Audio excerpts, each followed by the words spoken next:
अनुग्रहित सुंदर सुबह में इस हफ्ते के लिए परमेश्वर हमें जो वचन देता है उसकी ओर जाएं।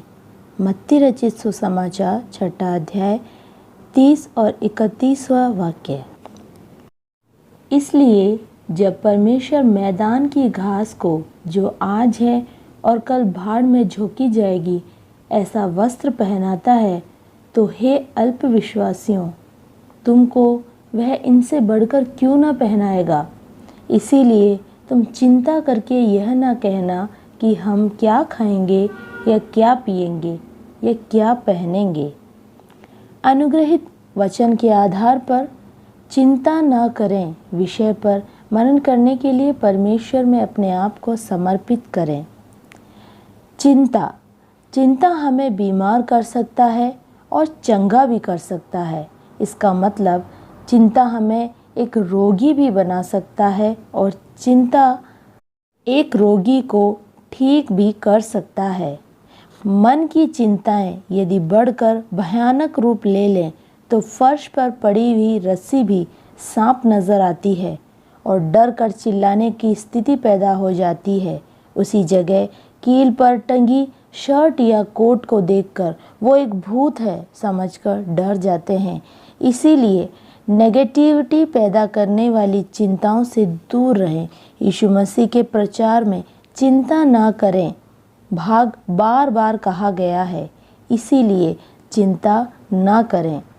हमारे अंदर चिंताएं आ सकती हैं कल के प्रति, भविष्य के प्रति, लेकिन जब चिंताएं बढ़कर भयानक रूप ले लें तो वह नकारात्मक चिंता बनकर हमसे कुछ नहीं हो सकता ऐसा हमें बना देता है। तब हमारे अंदर जो प्रभु के वचन है वह भविष्य के प्रति सकारात्मकता के साथ परमेश्वर पर आश्रय के साथ हमें सुचारू बनाकर कार्य करने को क्षमता प्रदान कर सारी समस्याओं का सामना कर आगे बढ़ने की एक बड़ी पॉसिबिलिटी हम में पैदा करता है। इसीलिए यीशु के वचन को हमने गहराई से क्रिया करना होगा।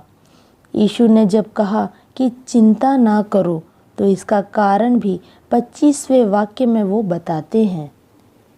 इसीलिए मैं तुमसे कहता हूँ कि अपने प्राण के लिए यह चिंता न करना कि हम क्या खाएंगे और क्या पिएंगे, और ना अपने शरीर के लिए कि क्या पहनेंगे।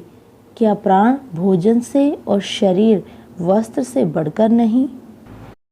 तो जब हम भोजन और वस्त्रों के बारे में सोचें तब हमें सोचना है कि उससे भी बढ़कर जीवन प्रदान करने वाला एक दाता वो परमेश्वर हमारी चिंता करता है।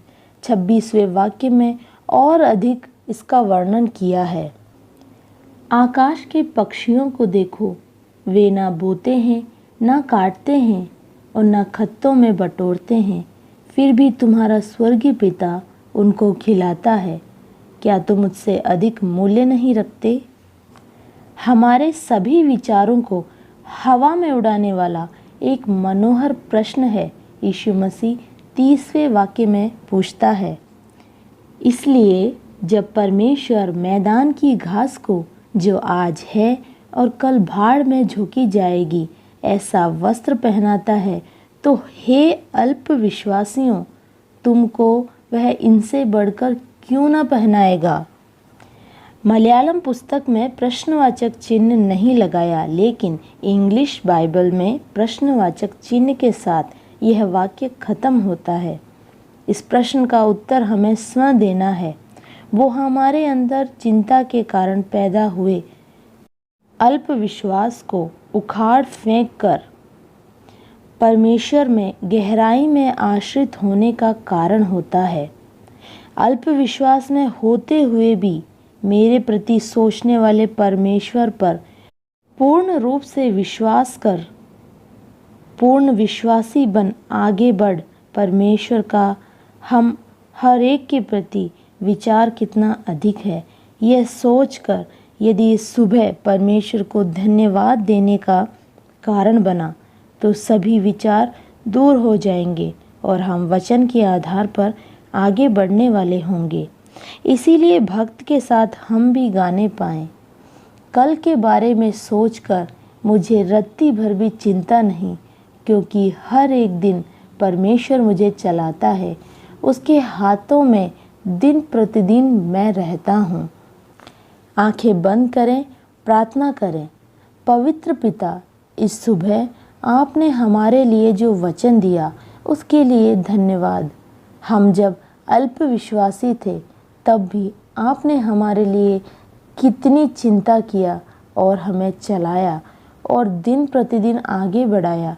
इसीलिए मेरे पिता, आप आगे बढ़कर हमें पूर्ण क्षमता के साथ आगे बढ़ाने में आप हमारी सहायता करें।